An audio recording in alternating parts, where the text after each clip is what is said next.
I know that the general thing that you're supposed to do for this type of speech is open with some sort of funny story or something, but I'm going to skip that because my dad said I wouldn't be funny enough to pull it off. So.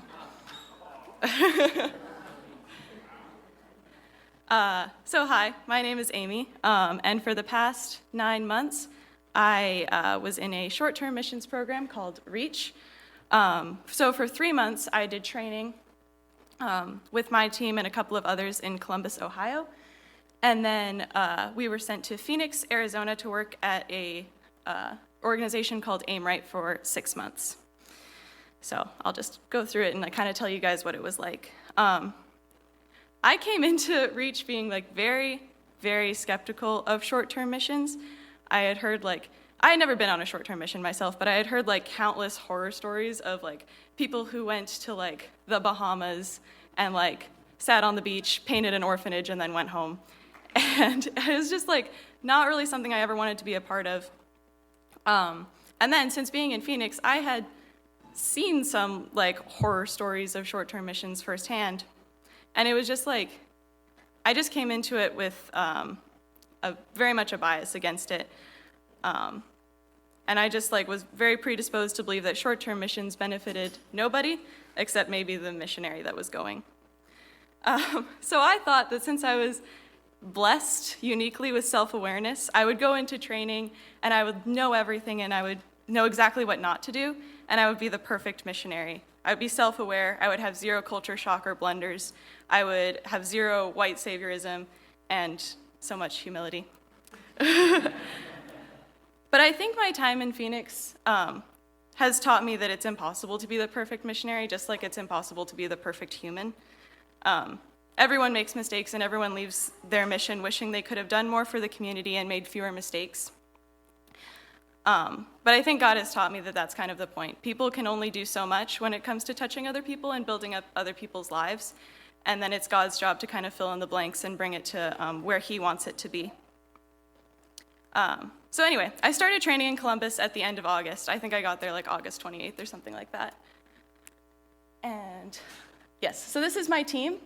That's Dylan, me, Sierra, Reed, and my team leader, Javen. So I spent 12 weeks in Columbus getting to know them and learning to work together as a team. There were also 2 teams there besides mine. One went to Albuquerque and one went to Albania. So in training, we had tons of different sessions every morning. We had sessions about all different facets of God and Christianity, including things like the Holy Spirit and spiritual gifts, spiritual disciplines, the dangers of pride, and accepting God as the perfect Father. And we also learned about a lot more practical things, we had sessions about how to enter a culture respectfully and how to resolve conflict within our team. 1 week, a speaker took 3 days just giving us tips and tricks for how to control young kids, because that's what we would all be doing to some extent. Also, each team during training was assigned some sort of organization to volunteer at in Columbus for 3 months. And our team was assigned to go to Stowe Mission, which there's a picture of on the next slide. Yes. Oh, so that's the whole training altogether in Columbus. And then this picture is us at Stowe Mission. So Stowe was like an after-school program for kids grades K through 8. And it was definitely a challenge. It was one of the hardest things I had to do during training.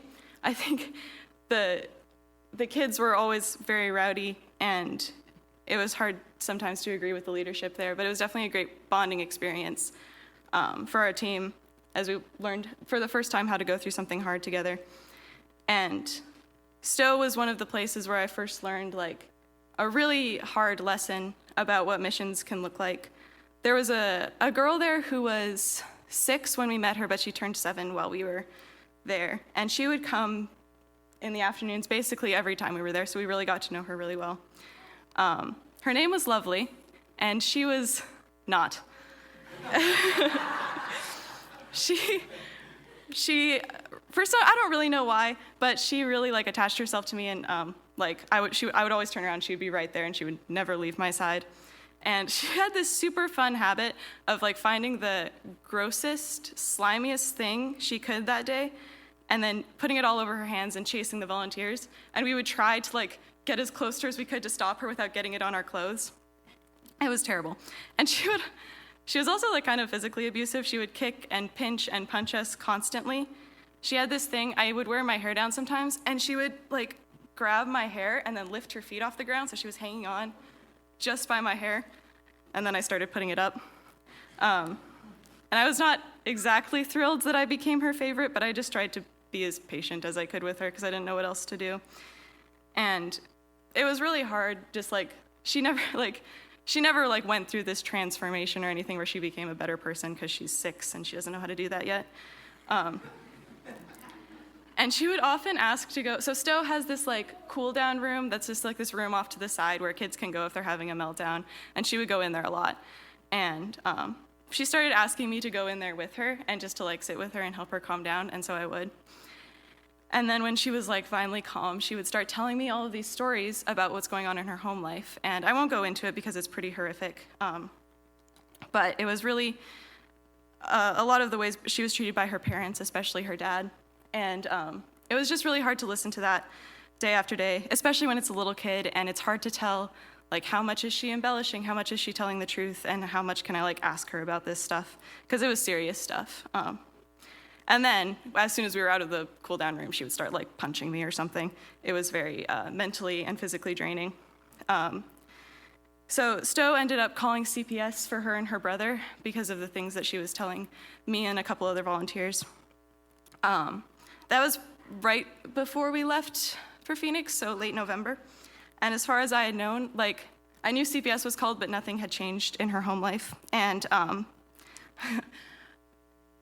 now I don't know where she is, and I don't know if anything has changed. And it was really difficult to put all this effort and love into a kid, and then not only, like, not have it reciprocated by her, but then, like, not seeing anything change after all of the work I was pouring into it. And it was the first of many experiences where I realized that in missions you can like put so much effort and love into something or someone and then not see any change and like feel worse maybe even for your efforts. And the only thing that I came out of that experience with was this feeling like, well, I guess I have to trust God that he's taking care of Lovely, and hopefully he took her out of that situation, but if not, I know that he has her in his hands. And I don't like that story, and I wish that it wasn't part of this, and I wish that it had a better ending than just trust in God, but it's the only one I've got, so. But yeah, it was definitely a first look at what missions can look like, the harder part of it. So after training, my team, all 5 of us, drove down to Phoenix, and we arrived at Aimee. The ministry is located at a church, and we actually stayed in the church. Oh, this is all of the staff and interns and all of us. So the Reach team stayed at the church where Aimee has all of their programming. When we got there, they were hosting 2 youth groups a week. They had high schoolers on Monday nights and middle schoolers on Wednesday nights. They were sending their interns and then also their Reach team to a couple of different outreaches in the city. So we went to a food and clothing bank called Harvest Compassion, and a shelter for single moms called Hope Women's. Aimee went through a lot of changes while we were there, but that's at least what it looked like when we first started going. I think on the next slide is a picture of, so this is what we looked like. This is what Hope Women's was. Shelter for single moms. We would do childcare or we would sort donations. One time I found a purse that looked like a milk carton and I thought it was cool. So we jumped right into stuff when we got there. I think like 2 days after we got there, we had our first youth group. And I had lots of big expectations. Maybe not necessarily like bringing strangers to tears while preaching on street corners or like praying the Holy Spirit into unsuspecting teens, but at least like making lifelong relationships with the youth there and having like deep conversations about God and the world that they would remember for the rest of their lives. And at the time, that didn't seem like an unrealistic expectation, but they were pretty quickly dashed. We had 2 weeks of normal programming. We kind of slowly got into the rhythm of things, learned to recognize some faces. We helped out with the youth groups, and we went to Harvest Compassion and Hope Women's. And then, after 2 weeks, it was Christmas break.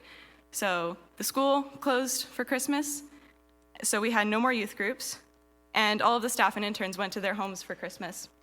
And so we didn't. It was just us there. So we were all by ourselves with essentially nothing to do and no one else around. And we were only 2 weeks in. And that put a bit of a strain on our team life. And it was really difficult. The only thing basically like outreach related that we did was we went to the food bank, Harvest Compassion, twice a week. Other than that, we sat around with nothing to do. And we were also house sitting for some of the Aimee staff over Christmas, and so we were all spread out, and communication was just at a low, and it was a very, very tricky time.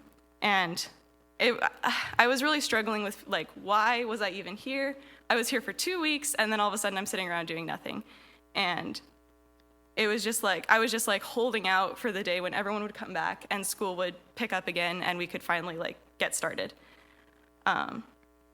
So finally, in early January, the staff came back and school was started up again. But I kid you not, the day after the last intern came back to Aimee, Javen came down with COVID. And so we were all stuck inside the church for another 10 days. At least. I think it was actually close to 2 weeks because we were all very staggered. We all got COVID, but it was like as soon as someone got better, someone else would get COVID. So it ended up being a long time. And that was right in the middle of a very big COVID spike that was happening in Phoenix. And there were so many kids from the school that were also getting COVID and having to stay home in quarantine. And so Caleb, the director of Aimee, just decided, let's just shut down programming for another couple of weeks and let everyone stay home. And then the church can be the Reach Team's quarantine zone. So we still had nothing to do, except this time we're stuck at a church. We know everyone is just outside the door, and we're all sick, and we can't go anywhere. I was so frustrated. I was ready to like just leave. I was counting down the days till I could come back home because I did not see the point of staying. And I just kind of was like, well, this mission is a disaster.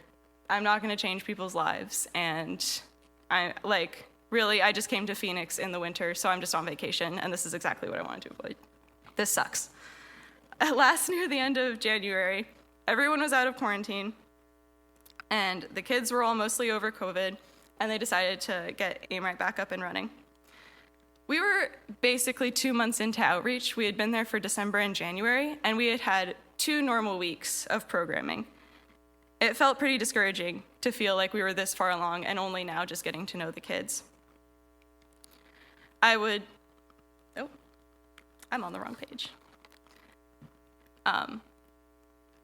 Looking back though, I feel like we were able to get close to one of the teens that didn't go anywhere for Christmas and who was always pretty open to do fun things with us.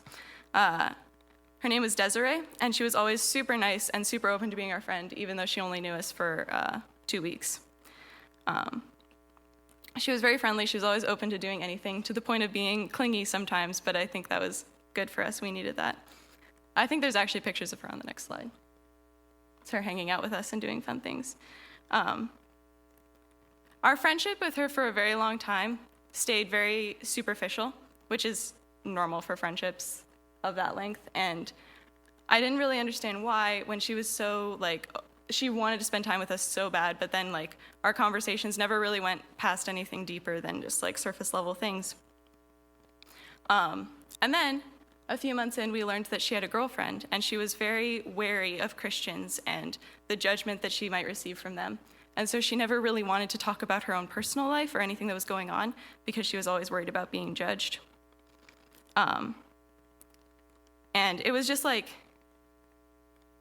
I just wanted to so desperately show her that God's love is unconditional and that Christians can accept her. But it was very difficult because she was very wary. One day she came into Sierra in my room after school, and she just was very you could tell she had had a rough day, and she wasn't speaking or anything. And then finally she just broke down and she started crying. And after a while she opened up to us and she told us that she and her girlfriend were having relationship issues, and she didn't know who to talk to, and she didn't feel like she could talk to anybody at Aimee because she didn't know what they were going to say.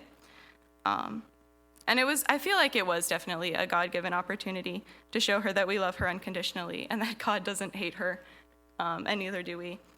And it was not fun to see her sad at all, and I wanted her to be happy, and I wouldn't wish that on anyone. But I was so grateful for the opportunity to show her love and not like the hateful judgment that she's come to expect from Christians. And from then on, she was very open to talking about her relationships with us and about just any struggles in general that she was going through. And it was just a really great turning point in our relationship. So that was something good that came out of Christmas, but not much else. February was comparatively a really great month. I tried to focus more on doing what I was told and making sure the kids had fun, and less on making sure that I individually had a really amazing impact, because I had kind of given up on that. Aimee went through a director change in February with Caleb Reed, the old director, and his family moving to Ohio, and Jeff Chupp taking over. And Jeff changed quite a few things about Aimee. The biggest one for our team being that we stopped going to Harvest Compassion and Hope Women's, and instead we started volunteering at an elementary school that was just across the street from the church. We would go there twice a week, and we would be teacher's assistants. And this was my absolute favorite part of Phoenix. I loved being a teacher's assistant. It was great. Those are some of my kids. I was put into a kindergarten class, so I was with all 5-year-olds, and they were great. I loved hanging out with those kids, teaching them and playing with them, and because they're 5, I didn't have to think very hard to teach them 1 + 1 is 2. So that was really great. So usually in that class, I would end up tutoring 2 kids that spoke Spanish almost exclusively. Their names were Denny and Eduardo. And actually, Eduardo is the one standing right there in the corner. And they were pretty far behind the other kids when it came to adding or even knowing the alphabet or counting or stuff like that. And Denny spoke absolutely no English. He didn't understand a word I was saying. Eduardo could understand a few phrases here and there. And the only Spanish that I knew was 5 or 6 phrases that I would Google the night before and then save into my phone. So we were really we could not understand each other, and they were so far behind in school that it was almost impossible to show them how to do anything by myself. So what the teacher would do is she would queue up a bunch of YouTube videos for them to watch, and then we'd have corresponding worksheets, and I would just have to kind of guide them through the stuff that they had to do. But it was so frustrating to try and help kids that didn't understand what I was saying, and then I wouldn't understand what they were saying. And it was I could tell that they weren't retaining anything that they were hearing, because the next day I would just go back to square one, all the time. And I could tell that they were getting frustrated too, and it was honestly kind of heartbreaking to see these kids struggle in a language that wasn't theirs, and knowing that they're just falling further and further behind. They would get constantly antsy and restless, and then I would get frustrated trying to keep them in their seats, and it was just honestly a downward spiral. Eventually, the teacher kind of realized that they were getting antsier, and she would let me take them outside halfway through their day, and I would go play tag with them and help them run off a bit of steam. And then, so I would play tag for them for 5 minutes and let them get all of their energy and frustration out. And then, just for fun, because they really liked doing it and it would regulate their breathing, I would do sunrise breathing with them, and they would copy me, and it was very cute. And that helped them a little bit to pay attention, but it was still very hard to teach them. And I was never really sure if they were learning anything. But one day, Eduardo, we were doing the alphabet song, and he just pointed to X, and he went, X, x, x. And I was like, how did you know that? Because I didn't tell him that was probably the least useful letter of the alphabet, because that wouldn't have been helpful. But I was just so proud of him that he managed to remember just one word and one sound, even if it's just an X. And then from then on, whenever we did the alphabet song, he would point out the letter we were learning that day, and then he would also point out X. He would constantly, the day after, forget any other letter, but he never forgot X. So that was pretty cool. Another proud moment that I realized maybe they're actually learning something is when the teacher asked Denny in front of the whole class if he could count to 10 in English, and he did it almost perfectly, which was such a big thing for him, and I was so proud of him. And it just the realization oh, they're actually learning something, and it might not be the most useful thing in the world, but they're capable and they can do it. It was just such a great moment. One time the kids were all eating lunch together. They sit in lines like this, and Denny was sitting next to one of his friends who was having an absolute meltdown, he was not doing well. And he just turned to him and he was like, no, do this. And I was just like, oh, that's so cute. And just that nice moment of realizing we might have a language barrier, and I get frustrated with them all the time, but they're still learning and growing as children. And even though it's not they are still by far miles behind their classmates, and they still don't really know that much English, that's not really what matters. Being able to lay a foundation for their futures and showing them how to regulate breathing. It was just a really encouraging time. And I was very grateful to be able to see a little bit of payoff for my work, because that doesn't always happen. But yeah, that was just a really cool time. I loved hanging out with those kids. March was very, very busy, to say the least. The kids at the school had March break, so we hosted a week of VBS for the kids. And then the next week, oh yes, this is their VBS. And then the next week, we threw a block party. And for both events, youth groups would come out to help us.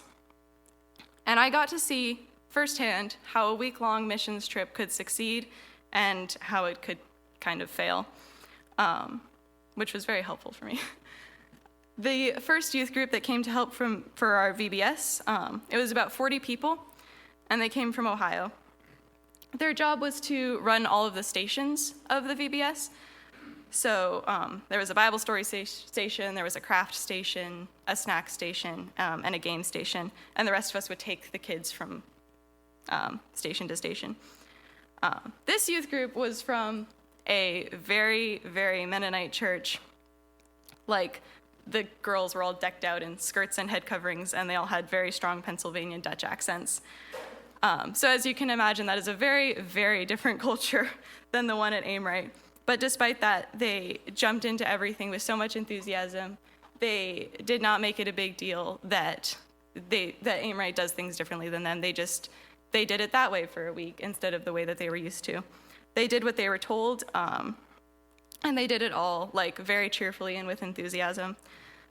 They offered suggestions for how to do things, but for the most part took directions from Jeff and the rest of the Aimee staff.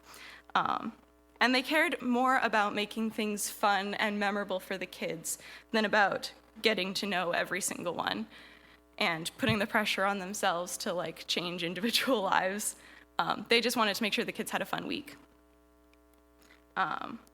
No job was too menial for them, and they were never embarrassed to do something silly to make the kids laugh. They were so very humble in what they were doing, and yeah, that week of VBS ended up probably being one of my favorite weeks in Phoenix, largely in part to that youth group. The week after, we threw a block party for the neighborhood on Wednesday. We had a bouncy castle, we had an inflatable obstacle course, there was face paint, there was carnival games, it was a whole deal. And a youth group from Amarillo came to help us out. There were 70 of them, and they were all very energetic and loud. They were extremely helpful in setting up and getting everything ready, and they brought a lot of the stuff that I don't think we could have done the block party without, like the bouncy castles. They turned out to be not quite as helpful during the actual party. In general, they were pretty unaware of what was going on around them. They would all crowd the face paint table so none of the kids could get to it. They would leave the bounce house and the obstacle course unmanned so that all of the Aimee staff was tied up doing that. And they took up most of the evening singing and dancing to some of the whitest dance songs I've ever heard. It was kind of crazy. I didn't think that they could pick so many dance songs that just all sounded the same, but they did. And they would all be out on the basketball court, just like jamming out to their heart's content, and then everyone who came to the block party from the neighborhood would kind of just be sitting on the chairs watching them, like, what is this music? What are they doing? And the youth group was just kind of oblivious to what the community around them wanted and saw as fun, and just did what they wanted and saw as fun because they assumed it was the same. And it was pretty frustrating to watch at the time, and it was kind of a good reminder of like what not to do on a missions trip. Just like assuming that you know what's going to be fun for others because it's fun for you, and kind of just ignoring the instructions that you were given. I'm not trying to say that the youth group was full of terrible people, and the block party was not a total failure because it wasn't. It was really fun. But it was a great reference point for me to look back on as a reminder of what works and what doesn't. I made a lot of mistakes, especially when it came to attitude in Phoenix. I was not always willing to help, and I did not always understand how the tasks that I were given could possibly help Aimee in any way, and if I didn't understand it, the likelihood that I would do it cheerfully went way down. I didn't always want to hang out with kids, especially the middle school youth group could be quite a handful. And it was not always my favorite to go and hang out with them, and I wouldn't always do it with a smile. And my team didn't always support each other. We were full of imperfect human beings, and we didn't always do the best that we could. And we didn't do everything perfectly, and we weren't nearly as effective as we could have been. Things definitely didn't go as planned. I was weak, and my team was weak, and continuously weakened, especially in our first few months. It was made extremely obvious right from the beginning of outreach that I wasn't going to be doing anything special. I probably wasn't going to be transforming lives, or bringing swarms of people to God, or even talking to people about God on a daily basis. I hung out with 5-year-olds, and then I hung out with teens. We talked about YouTubers and hairstyles and anxiety and basketball and dating and depression and TikTok, and once in a while we talked about God. I didn't realize at the beginning that outreach was just a whole bunch of random things that God somehow stitches together. I didn't realize that my outreach would be teaching crochet stitches to an elderly woman in broken Spanish, and I didn't realize we would be playing literally hundreds of games in Sharks and Minnows, or making sure that only 2 kids at a time could go into the bounce house. And I didn't realize it would be helping to head up a fundraiser where we baked and decorated over 600 cupcakes for a missions trip that I wouldn't get to go on. I didn't realize that it would be going to prom, but it kind of is. Outreach is making yourself available for whatever people need you for and showing you care for those people.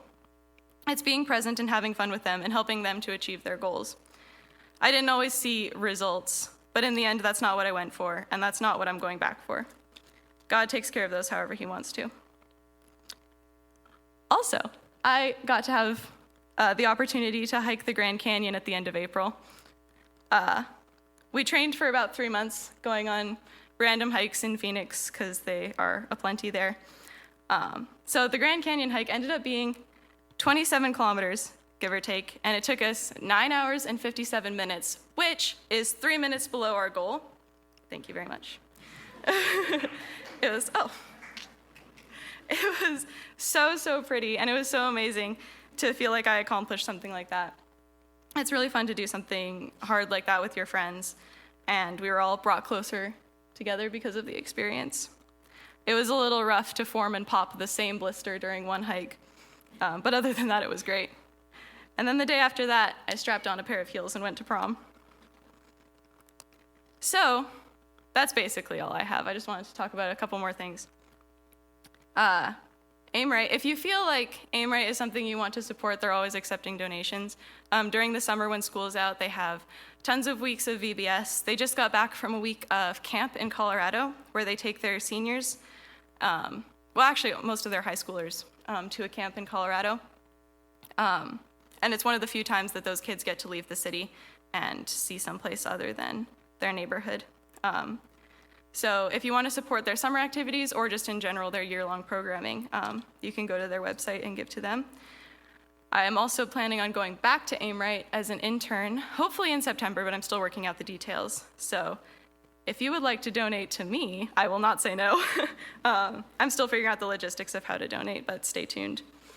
Okay, so I'm basically done. I just want to close with something that my teammate Sierra put in her last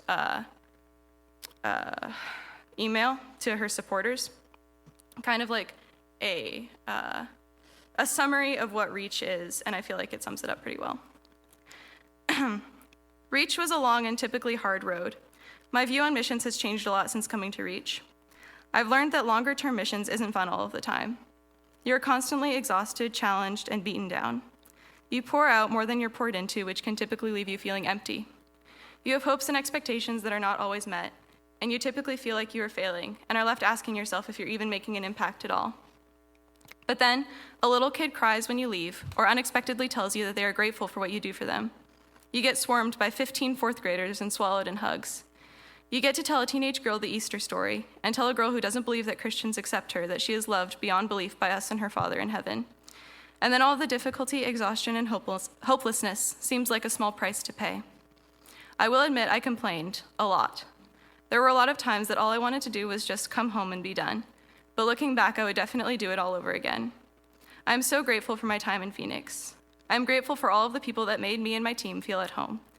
I'm grateful for all of the kids that I got to build relationships with. I'm grateful for everything I got to learn along the way, and I'm so grateful for all of you who made all this possible for me. Thank you so, so much.